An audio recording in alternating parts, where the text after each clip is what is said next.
Bapak Ibu Saudara, kembali lagi kita beribadah online bersama. Saya mengajak untuk Bapak Ibu Saudara untuk menyiapkan hati kita untuk menyembah dan memuji Tuhan. Dan kita akan angkat satu pujian, Tuhan Pengharapanku.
Pengharapan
kasih Tuhan, Kau sungguh teramat baik bagi kami.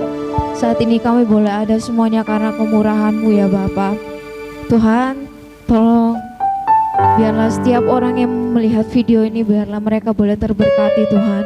Terima kasih Tuhan Yesus, terima kasih. Saat ini kami juga akan menyiapkan hati kami untuk mendengarkan sebagian dari firman-Mu ya Bapa. Biarlah apapun yang kami dengar, boleh kami lakukan dalam kehidupan kami sehari-hari. Terima kasih Tuhan Yesus, terima kasih Bapa. Segala pujian, hormat, syukur kami hanya bagi nama-Mu saja. Hanya di dalam nama Yesus, haleluya. Amin.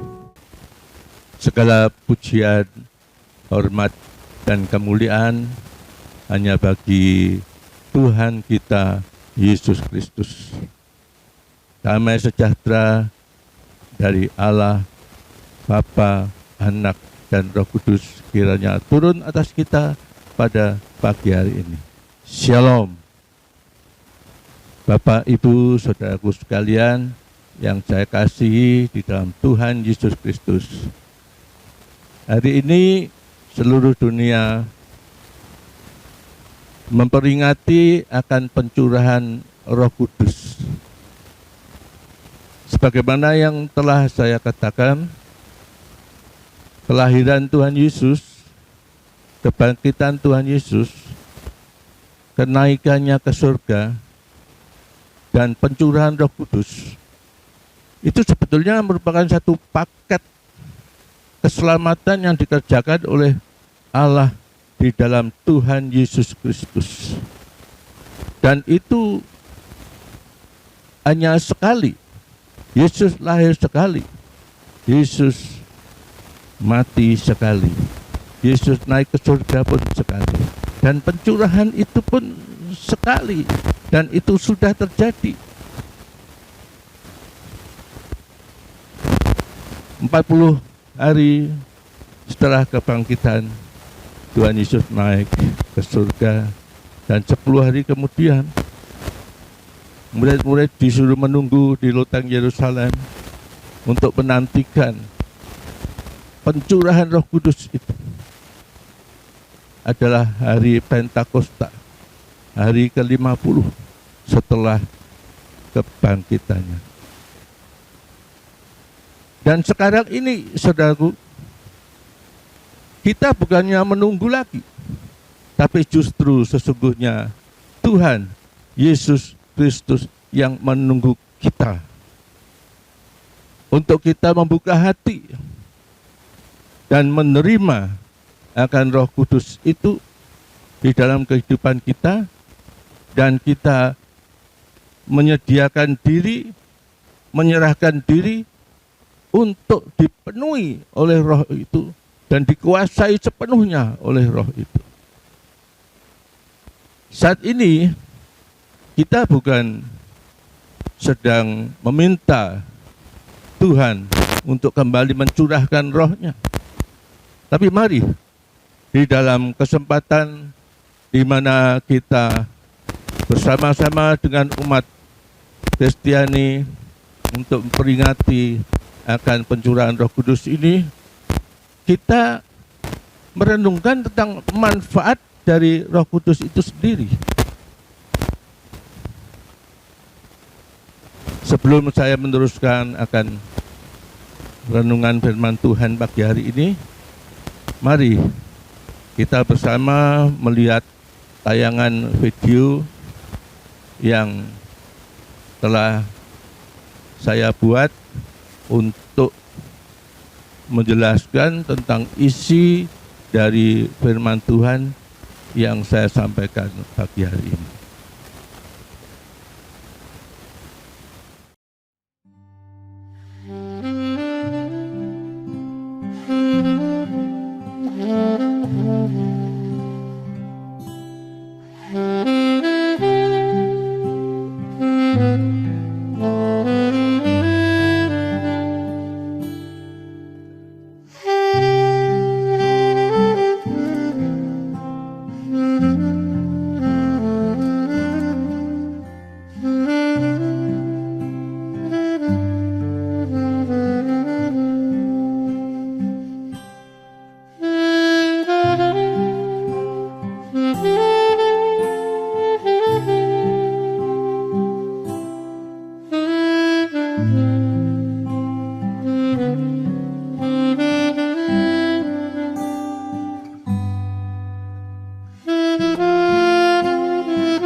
Bapak Ibu saudaraku sekalian yang kami kasih, kita semua telah melihat tayangan video itu, ya, yang sebetulnya itu adalah esensi dari Ibrani pasal 12 ayat yang ke-25 sampai 29, ya. Dan ayat mas kita adalah pada Ibrani 12 ayat yang ke-28. Di dalam tayangan video itu ada satu realita dari hukum natural atau hukum yang alami. Goncangan itu sengaja dibuat secara natural dengan memanfaatkan hukum gravitasi dan gaya untuk menata potongan stik besi dari yang ada di dalam wadah yang tadinya itu morat-marit, semrawut dan tidak teratur menjadi teratur. Nah, saudaraku, kadang untuk menjadi teratur itu diperlukan satu goncangan yang keras, bahkan tidak hanya sekali, mungkin harus berkali-kali agar semua yang sudah tertampung di dalam wadah itu bisa menjadi lebih tertata dengan baik, ya. Saat ini bisa jadi Tuhan sedang mengguncang kita bukan untuk mendatangkan kecelakaan atau menghancurkan kita, tetapi untuk menjadikan hidup kita itu lebih baik dan tertata dengan rapi.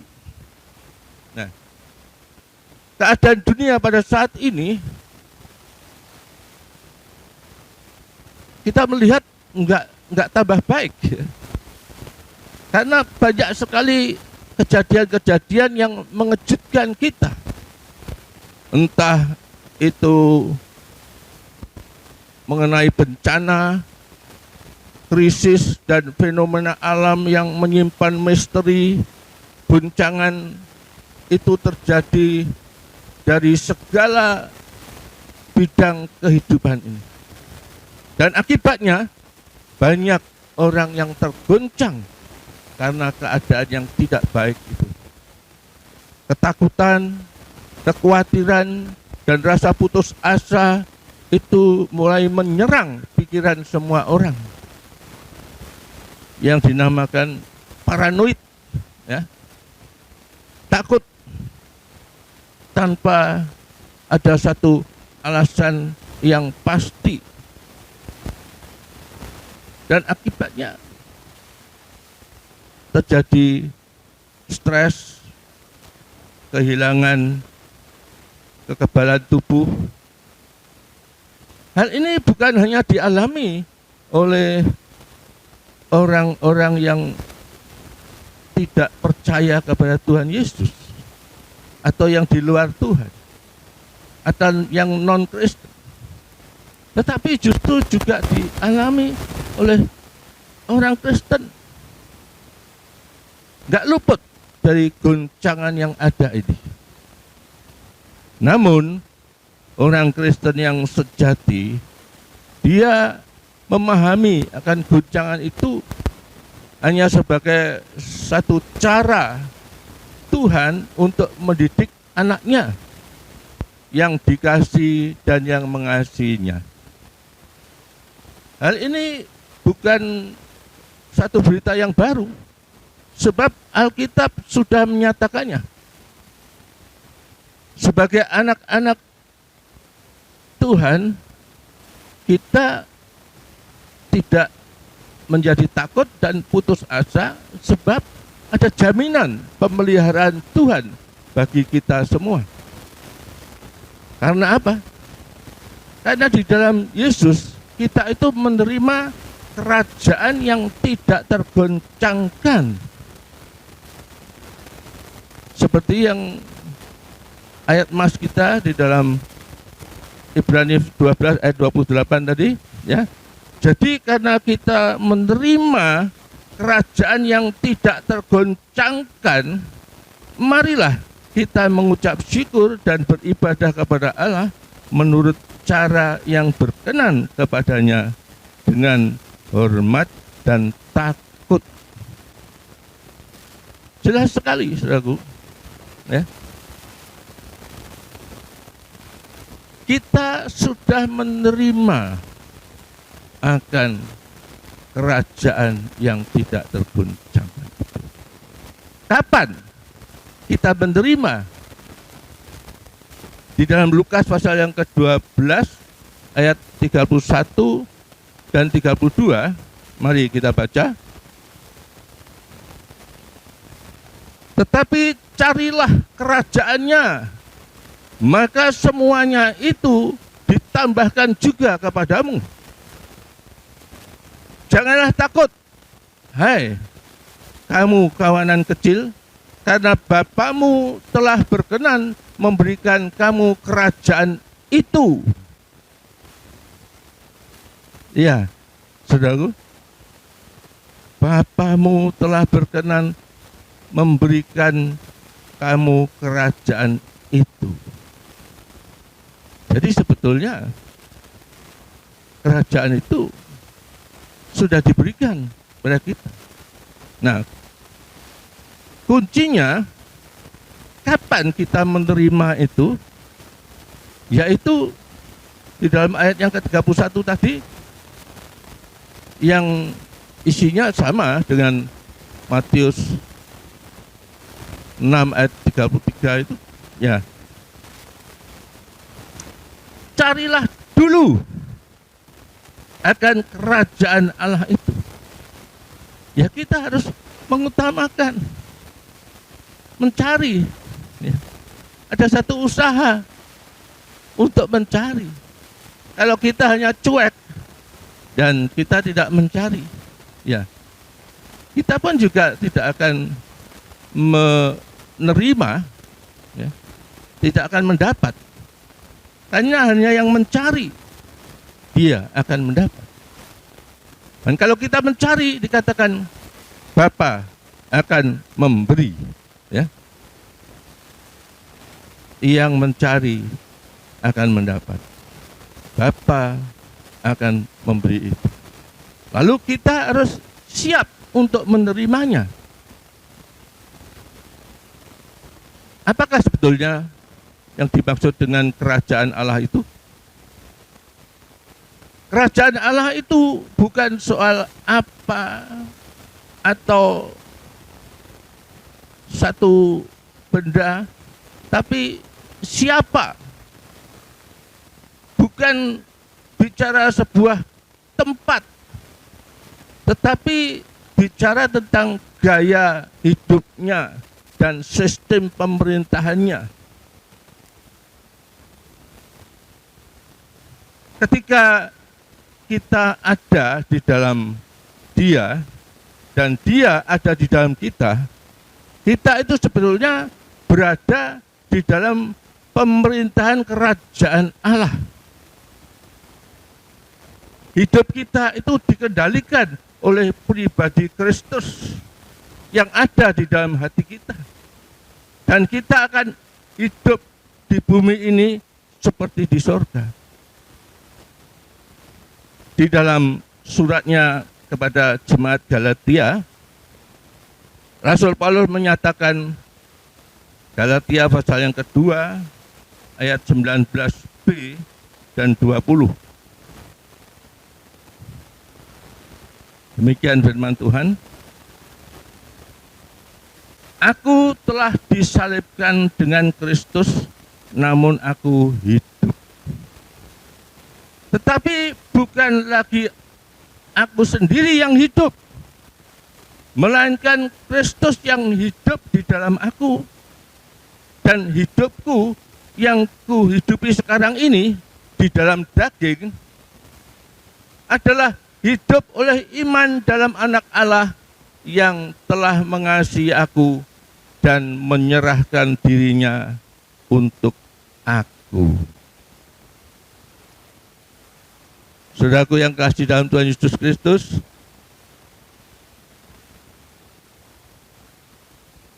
Rasul Paulus berkata, hidupku sekarang bukan aku lagi.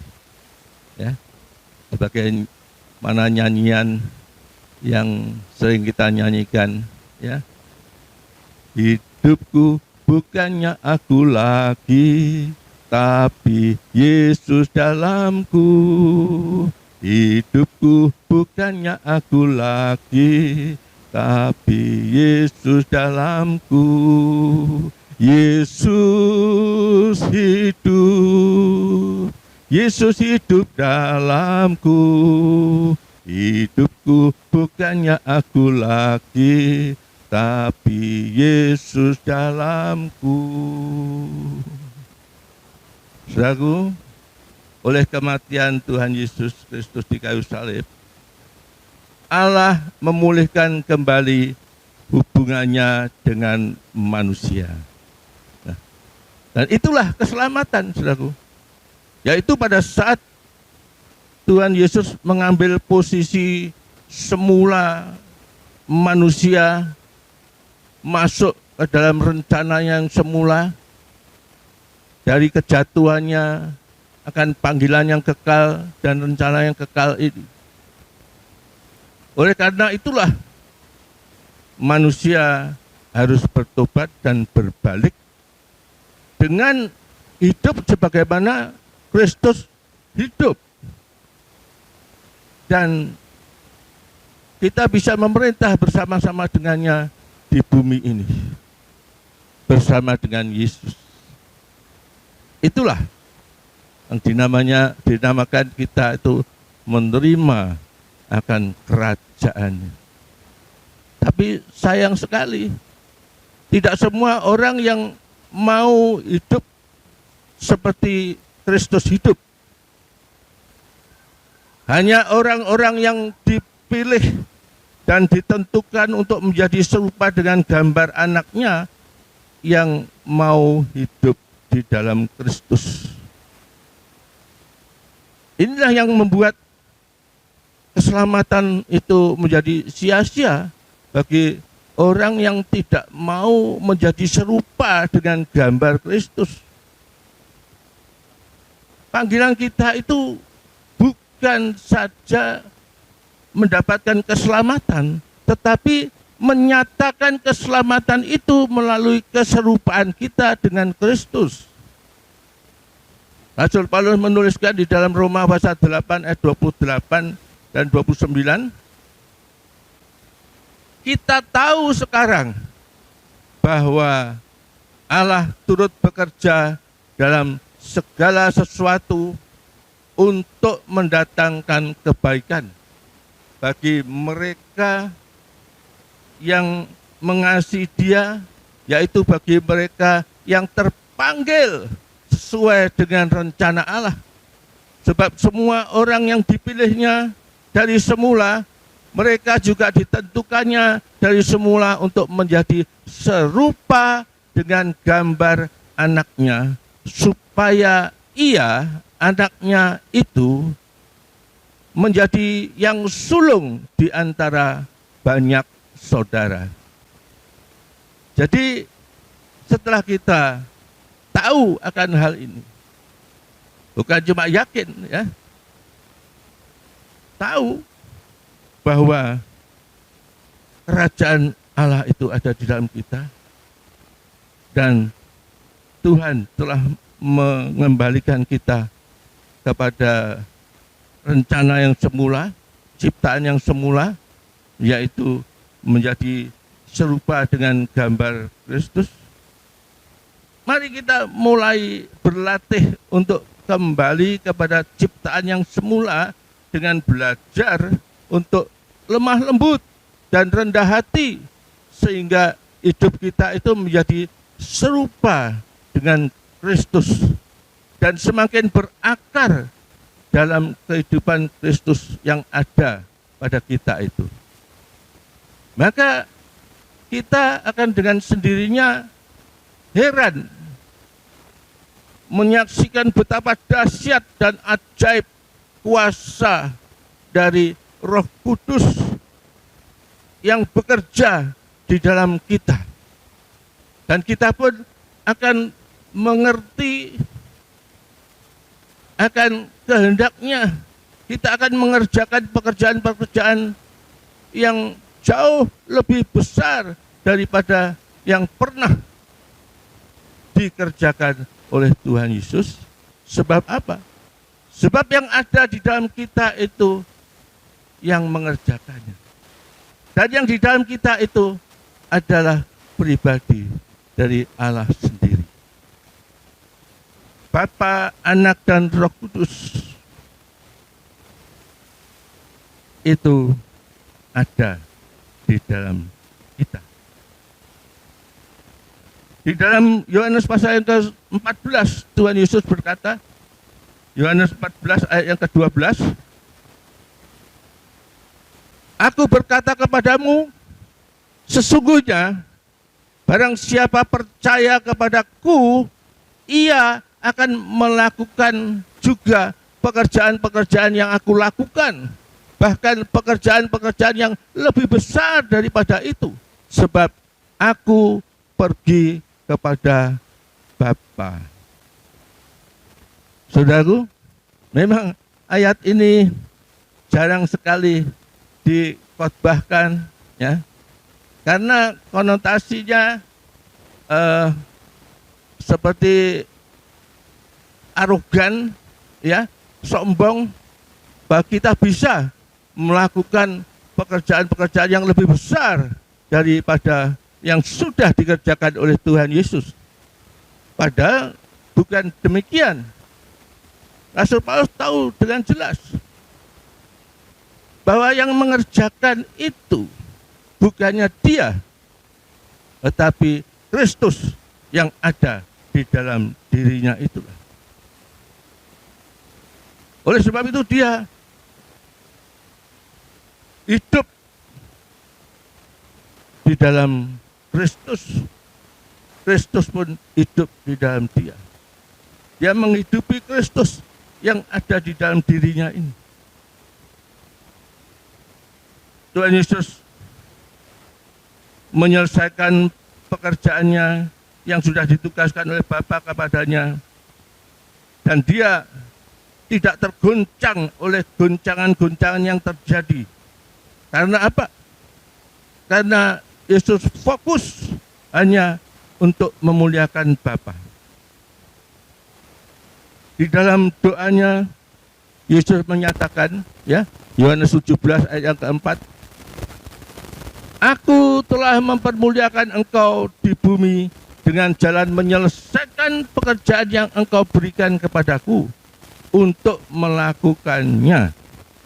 Nah, saudaraku, Rasul Paulus yang berkata, hidupku bukan aku lagi, tetapi Kristus yang hidup di dalam aku,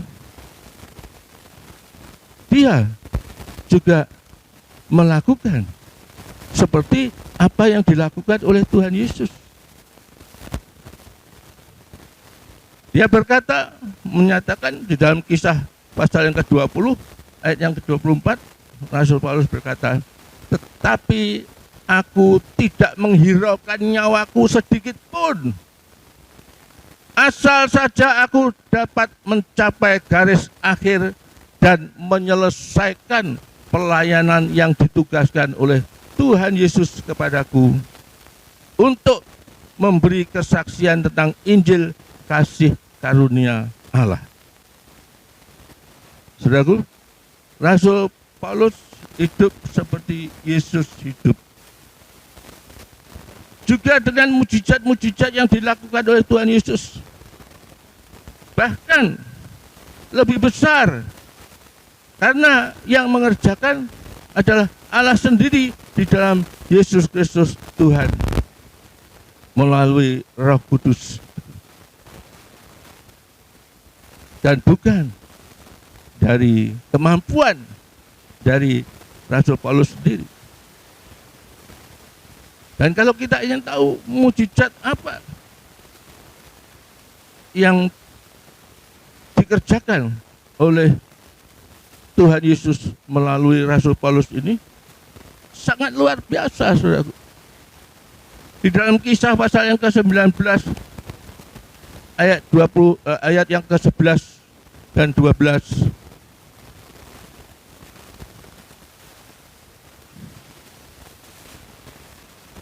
Oleh Paulus, Allah mengadakan mujizat-mujizat yang luar biasa.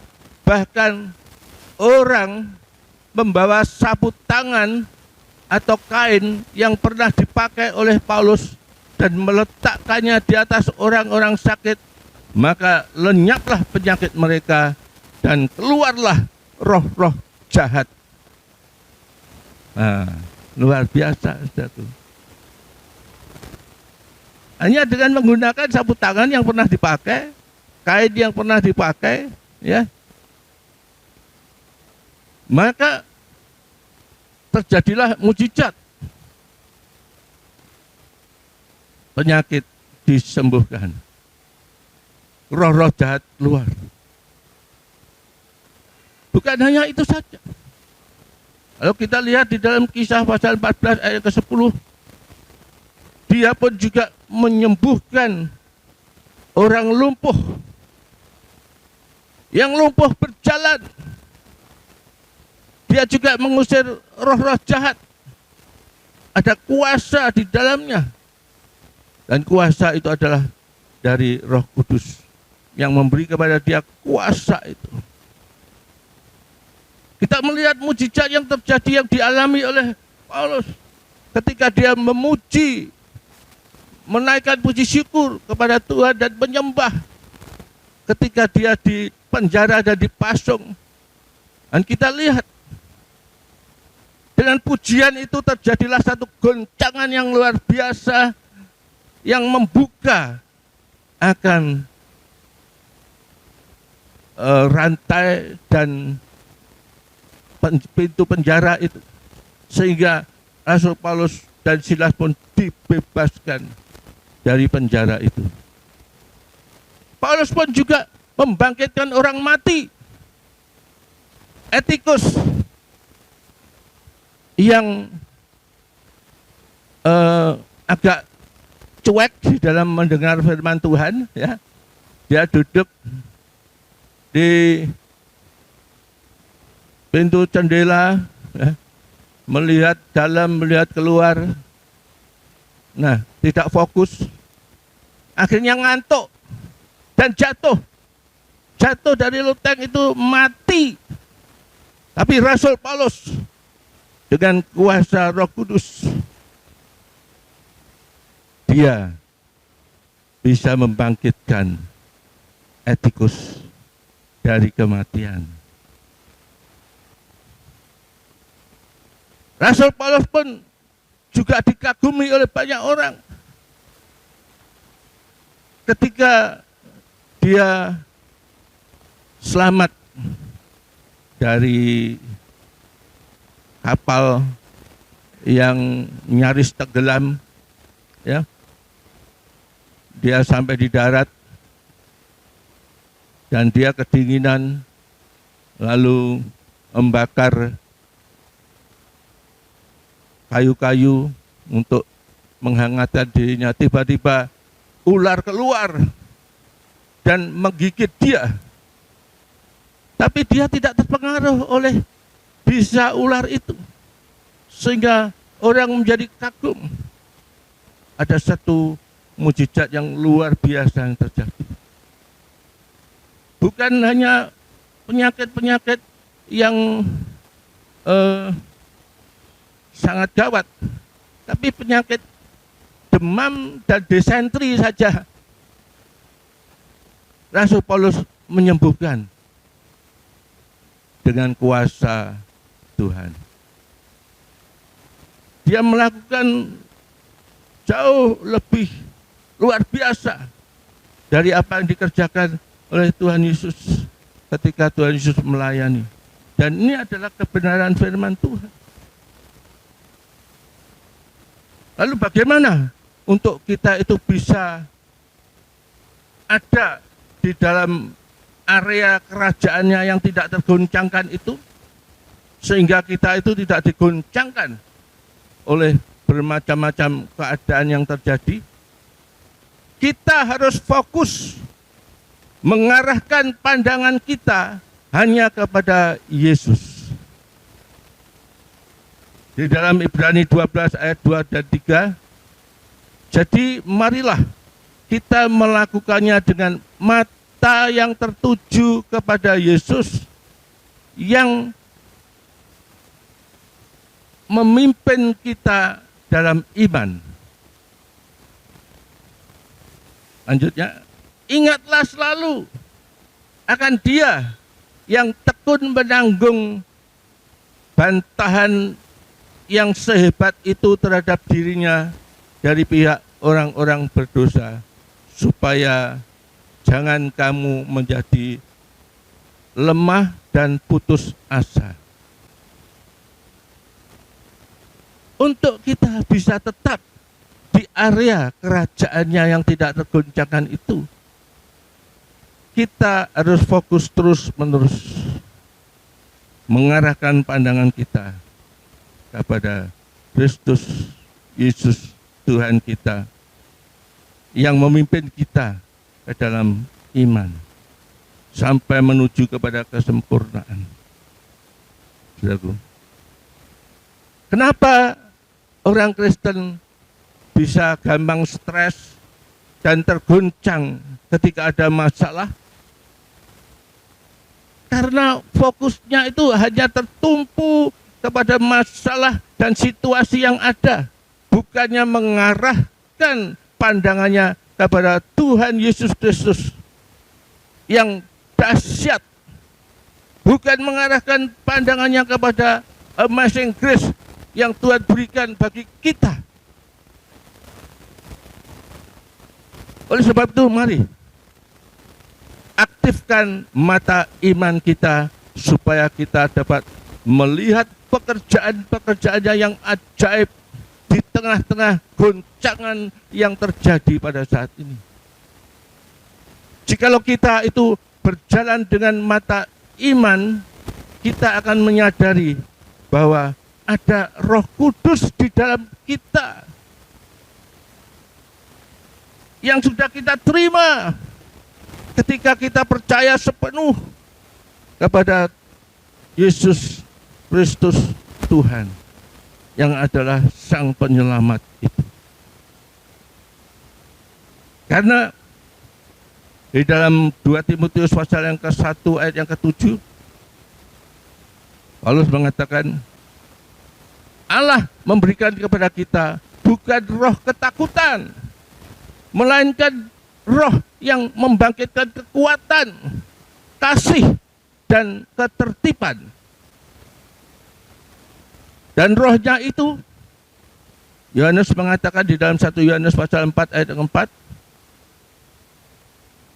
lebih besar daripada roh yang ada di dunia ini.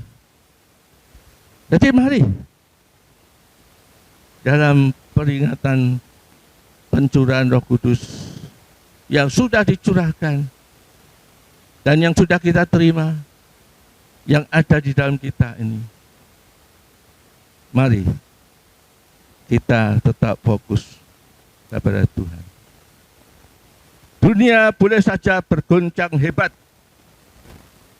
asal kita tetap melekat kepada Tuhan Yesus Kristus dan mengandalkannya di dalam segala hal, maka kita berada di dalam kerajaannya yang tidak tergoncangkan.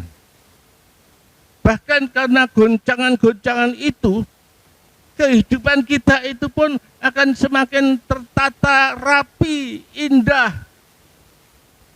dan menjadi lebih efisien, siap untuk dipakai oleh Sang Penjunan Tuhan kita Yesus Kristus. Puji Tuhan. Mari saudaraku, kita kembali merenungkan firman Tuhan ini dan kita datang menghampiri Dia.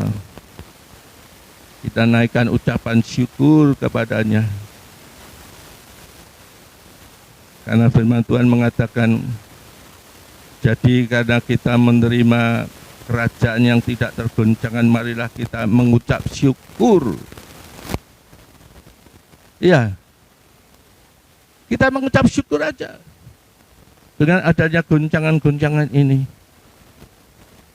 justru goncangan itu adalah untuk menata kehidupan kita itu menjadi semakin rapi dan indah, jadi efisien. Yang sudah ada di dalam wadah itu menjadi tertata rapi dan siap untuk dipakai untuk keperluan-keperluan. Mungkin akan dibentuk lebih lagi untuk hal-hal yang sudah direncanakan oleh Sang Penjunan kita. Kita masuk di dalam doa. Bapa Surgawi, kami telah mendengar akan firman Tuhan yang benar, yang hidup itu. Dan kami telah tahu pada saat ini bahwa sesungguhnya ketika kami siap untuk menerima kerajaan yang Kau berikan itu, kerajaan yang tidak tergoncangkan, melalui Roh Kudus yang ada di dalam kami, di mana Bapa, Anak, dan Roh Kudus, Engkau telah datang di dalam hati kami, menjadi Raja yang mengendalikan seluruh kehidupan kami, sehingga kami boleh dibentuk terus-menerus menjadi serupa dengan Kristus. Kami tahu pada saat kami tetap fokus kepada-Mu Tuhan, kami tidak akan tergoncangkan oleh apapun yang terjadi, yang Kau izinkan terjadi atas kehidupan kami. Justru Engkau akan membuat kami lebih indah, karena rencana-Mu yang indah bagi kami. Bukan rancangan kecelakaan, tetapi Engkau memberikan hari depan yang cerah bagi kami sekalian. Bapa, tilik akan sidang jemaat-Mu pagi hari ini di tempat mereka masing-masing, di mana mereka telah tekun untuk masuk di dalam ibadah yang sudah disepakati, untuk kami boleh bersekutu di dalam Tuhan Yesus Kristus. Kami tahu hadirat-Mu ada. Di rumah mereka masing-masing pun Engkau hadir, dan Engkau siap memberkati mereka, Tuhan. Sehingga mereka sungguh bisa merasakan dan menikmati akan kasih dan kuasa-Mu yang tidak terbatas itu. Mereka akan semakin terpesona kepada kasih dan kuasa-Mu. Dan mereka akan menjadi satu kesaksian yang hidup bagi dunia ini. Terima kasih Bapa, terima kasih. Di dalam nama Tuhan Yesus Kristus kami sudah berdoa. Amin.